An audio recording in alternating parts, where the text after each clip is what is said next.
again, our top story, President Duterte yet again mincing no words against the Vice President Leni Robredo during a late-night address. President accusing Robredo of lying to the public about his whereabouts at the height of the typhoon and said that she should not compete with him. Robredo denounced the president's latest tirades against her and called the statements misinformation, which she said may have been sourced from fake news peddlers around him.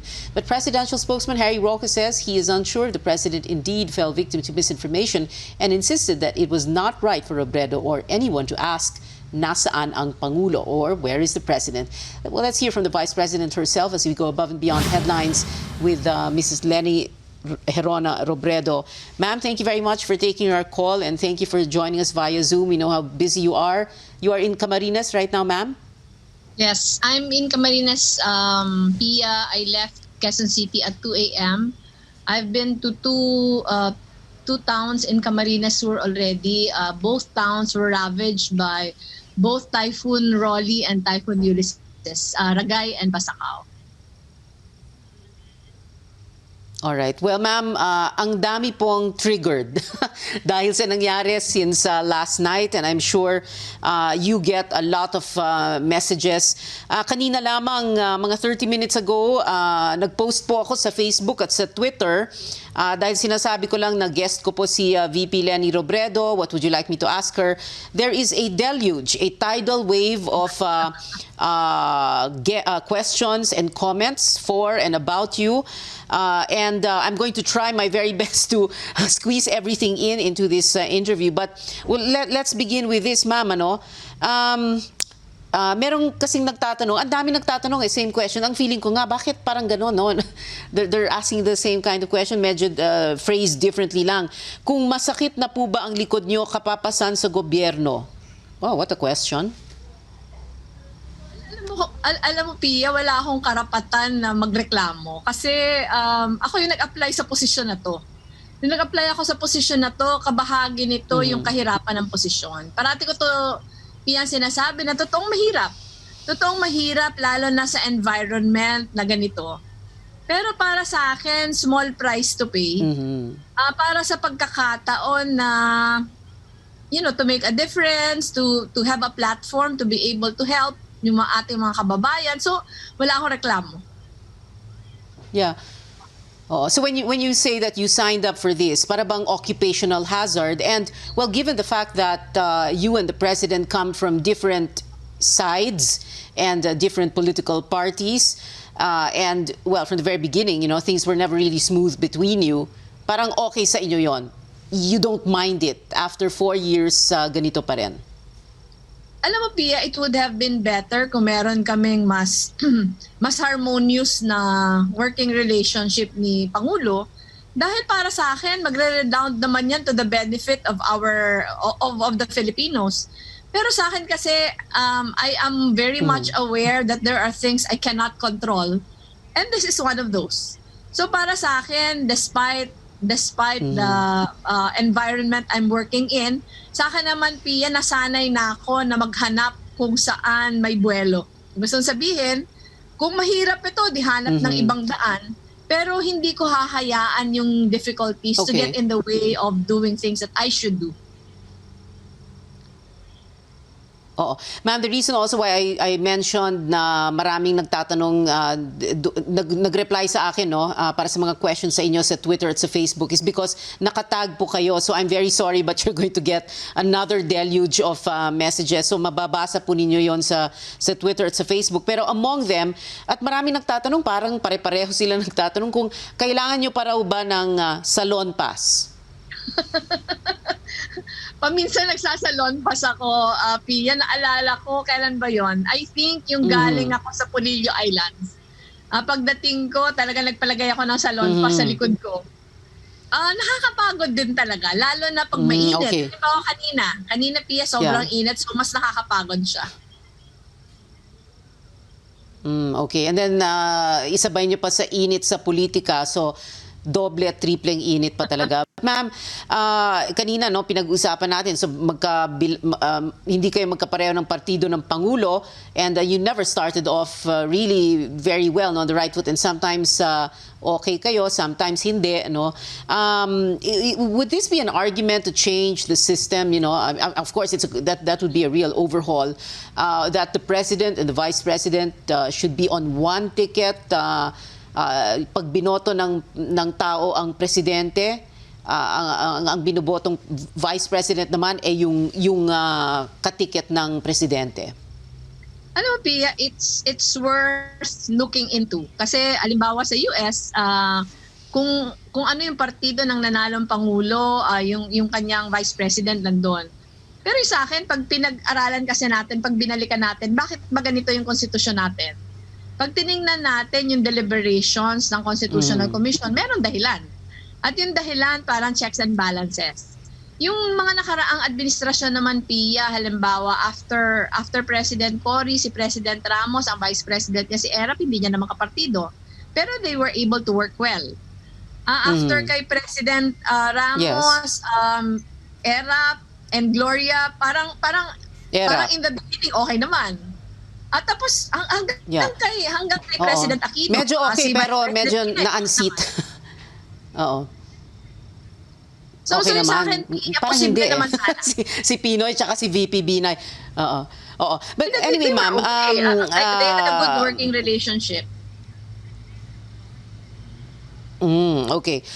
Ma'am, meron din kasing mga nagsasabi. Meron po kayong sinabi na parang merong doon sa circle ng presidente na nagbibigay daw sa kanya ng fake news. Sino po ba yung pinupuntiryan nyo doon? Ako hindi ko alam kung sino yung pinapaniwalaan niya, Pia, pero I am sure na meron. Kasi kahit yung pagtanggal sa akin sa gabinete, it was also based on fake news. Parang nauulit na naman, and para sa akin, dapat sana hindi ganon.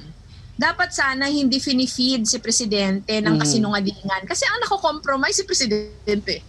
At dapat sana, kung may malasakit yung mga nakapaligid sa kanya, dapat binibigyan siya ng 360-degree view kung ano yung mga nangyayari. Hindi yung finifilter yung nangyayari. Parang nag-i-instigate patuloy. Parang inuudyok pa. Ma'am, the president talked about the chain of command, and he as the president, as commander-in-chief, down to the chief of staff of the armed forces, the chief PNP, yun ang chain of command, at hindi naman talaga kasama ang vice president. However, what does this mean to you, that he does not want you talking to the armed forces or the PNP? Is that what it tells you? Ako, alam mo, Pia, hindi ko alam what he means by inorderan ko yung AFP. Pero sa akin, Pia, pag binalikan mo yung mga tweets ko, that fateful night of Friday, wala akong sinabi na inorderan ko ang PNP. Ang sinabi ko, Pia, I formed a team. Ang sabi ko, I formed a team na yun yung na sa kanila ko ibabato yung mga pinapadala sa akin at sila yung maghahanap ng help on the ground. And yung team na finorm namin, finorm ko na to nung Wednesday night kasi dito sa amin yung Saragay nga, ganun din yung nangyari. Thursday night, ganun din yung nangyari sa Marikina and sa Rizal. And this is the same team na naghahanap ng contacts on the ground. Ang nako-contact nila, kasi sila yung nasa ground, mga sundalo, mga PNP, MDRRMC, local officials, yun yung kanilang hinihingian ng tulong. Hindi ako tumawag sa kahit sino. Hindi ako tumawag sa kahit sino. Yeah, okay. So you're saying, official. Yeah. So you're saying, ma'am, ang nangyari, humihingi kayo ng tulong, nakikipag-coordinate kayo para ma-distribute na nga yung mga relief goods and to get information out of the area, at hindi nyo inuutusan yung mga AFP at PNP. Actually, Pia, I was just referring, hindi ito relief goods. Ito lang yung mga distress calls. Ito yung mga distress calls on the night of Friday from Cagayan and Isabela. Right. Binalikan mo yung Twitter, Pia, sobrang dami ng distress calls. Yes. At yung mga tao mismo, yung mga ordinaryong mga mamamayan, tumutulong para makarating sa pwedeng tumulong. And ako, yung obligasyon ko, Pia, in fact, nagpanic ako kasi late ko na yun nakita. I was in Cainta that night. Hindi ko hawak yung cellphone ko. Nung pabalik kami, 10 o'clock. 10 o'clock in the evening, saka ko lang nakita yung mga distress calls. And you know, Pia, what I did was check. Chinek ko kung merong sumasagot from the government.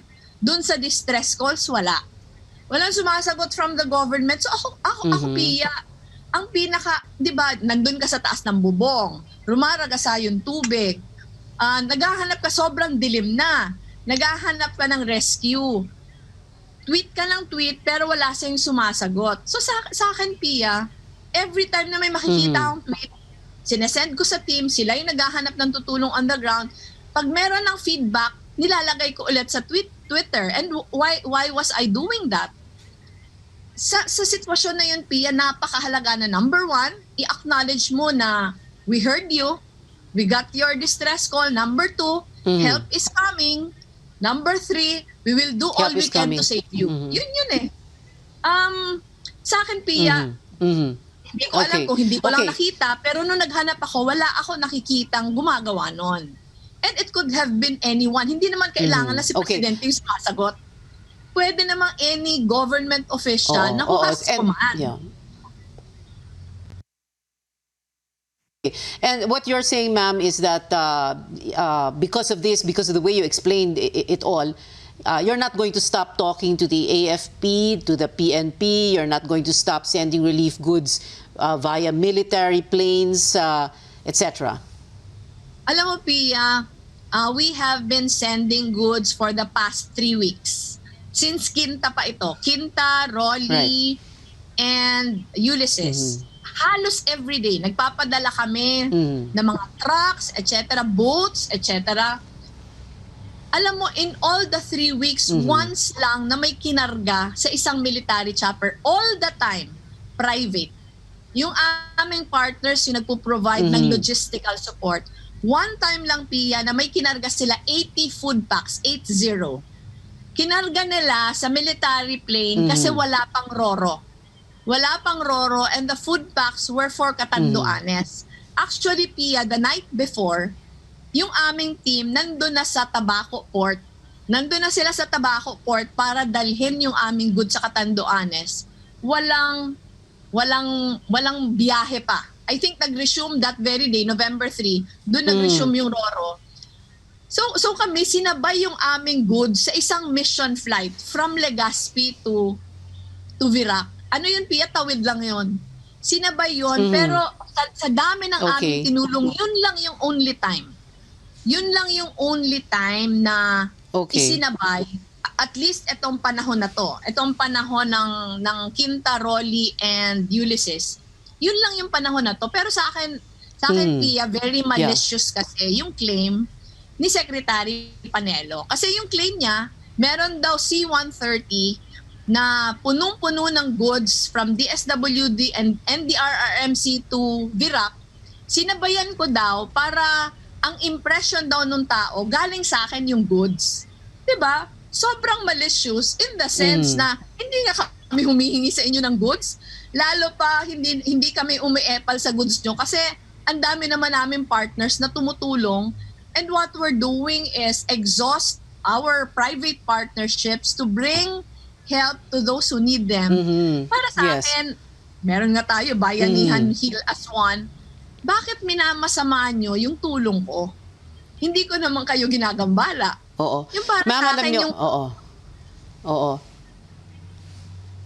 Ma'am, alam nyo, you sound like a very angry tita de Manila. Galit na galit kayo. And you know, that's why, like I said kanina, no, ang dami kasing replies, no, sa Twitter at sa Facebook. Kung pwede lang, ma'am, sorry po, basahin nyo na lang. But that's why I'm just trying to summarize. But anyway, very quickly, of course, we have to bring this up.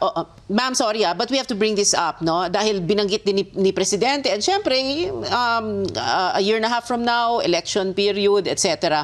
Are you running in 2022? You know, everybody remembers what you said in the CNN Philippines vice presidential debate in April 2016, and you said the last man standing is or will be a woman. Are you running in 2022? Ako Karen, 2020 pa lang ngayon. Yung history would tell Ma'am, sorry, us hindi po ito na si Karen. Ay, Pia, I'm sorry again. Ako 2020 pa lang ngayon. Ang presidential elections is far away. 2 taon pa. Ang history would tell us ang daming pwedeng mangyari sa isang taon. Hindi nga natin alam kung kakandidato pa ako.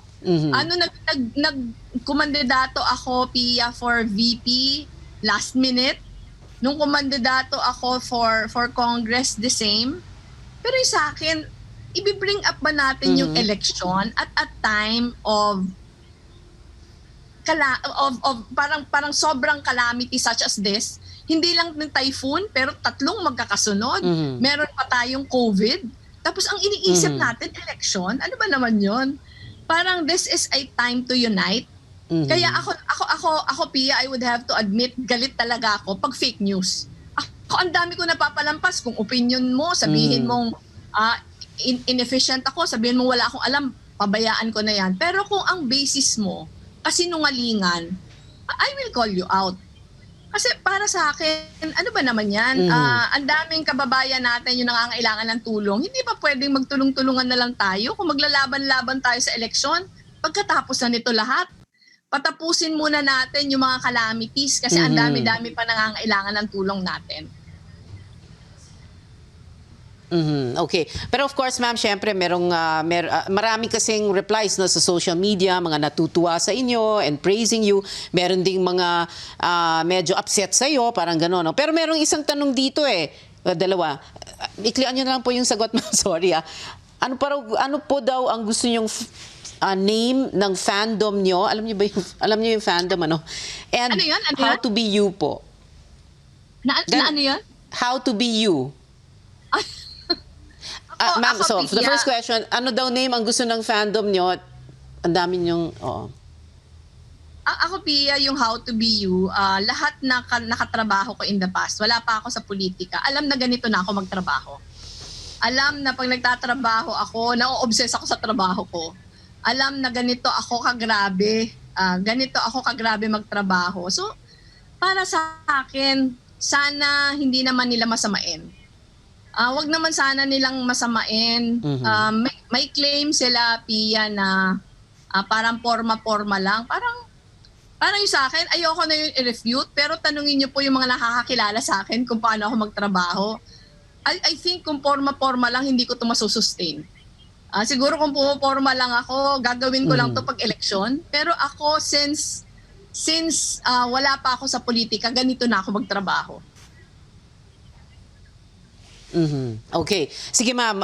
We did run out of time, but thank you very much. And I'm sure marami na naman ang triggered after this interview. And I'm sure meron na namang matutuwa at magagalit na naman sa inyo. But anyway, ma'am, thank you very much. Stay safe po. Vice President Leni Robredo. Thank you, ma'am. Still